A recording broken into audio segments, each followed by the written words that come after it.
All right, guys, so let's talk about oxidative phosphorylation. So oxidative phosphorylation actually has two parts, right? There's the electron transport chain, and there's also what's called chemiosmosis. These two processes together are what make up oxidative phosphorylation. So oxidative phosphorylation is a type of phosphorylation that occurs because of a redox reaction, whereas not to be confused with substrate level phosphorylation, because substrate level phosphorylation is what we get when the phosphate groups are actually moved from a substrate to an ADP molecule, creating ATP. We have substrate level phosphorylation in both glycolysis and Krebs, but the oxidative phosphorylation that happens in the mitochondria produces a bulk amount of ATP, so you get more bang for your buck. So remember, in the Krebs cycle, we produce those reduced nicotinamides and those reduced fat molecules. And remember, they don't like to be reduced, they like to be oxidized. So in the matrix of the, in the mitochondrial cristae, so you have to imagine that this is the outer membrane out here, this is the inner membrane, this is the inner membrane space, this is the matrix, and these are the proteins that are actually embedded in the inner membrane. And so you have protein complex 1, 2, 3, and 4, along with your cytochrome complexes Q and C, and they form the electron transport chain.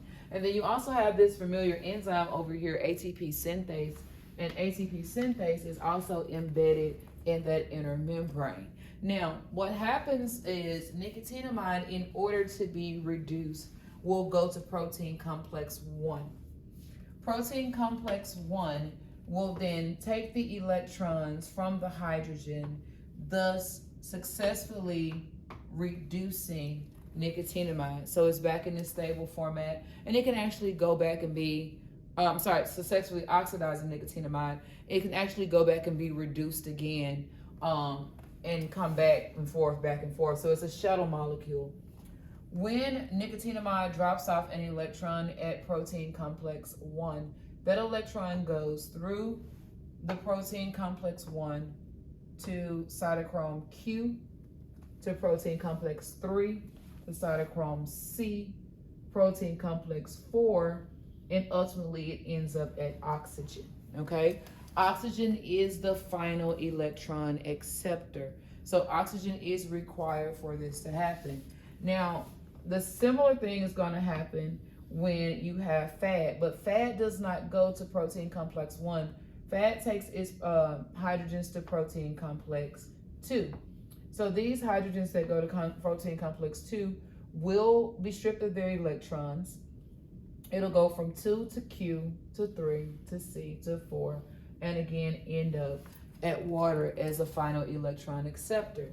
Now, when that happens, note that these hydrogens are no longer hydrogen atoms. They're now protons or hydrogen ions. And so these hydrogen ions will essentially be pumped across the membrane into the intermembrane space. And so what this does is it creates an actual proton gradient where you get a buildup of protons out here in the inner membrane space. And we know that the natural tendency of particles is to move from an area of high concentration to an area of low concentration. But remember, these are ions, and this is a phospholipid bilayer, right? So this whole membrane is composed of phospholipids. So it is selectively permeable.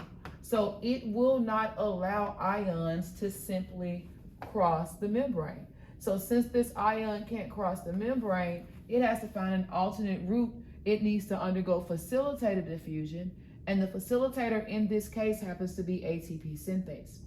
So as these hydrogen ions cross the membrane back into the matrix with the help of ATP synthase, it generates the energy as ATP synthase spins to produce ATP, just like it happens in photosynthesis, okay? So this proton gradient is going to drive ATP synthesis because it is using ATP synthase to cross the membrane with the electrochemical gradient to go from an area of high concentration to an area of low concentration. Now, when they enter back into the matrix of the mitochondria, they're going to come in contact with this newly reduced oxygen molecule. And when this oxygen molecule has been reduced and it is next to these protons, opposites attract. So these two are actually going to combine to form a molecule of water. So the electrons have to be passed through the electron transport chain to oxygen.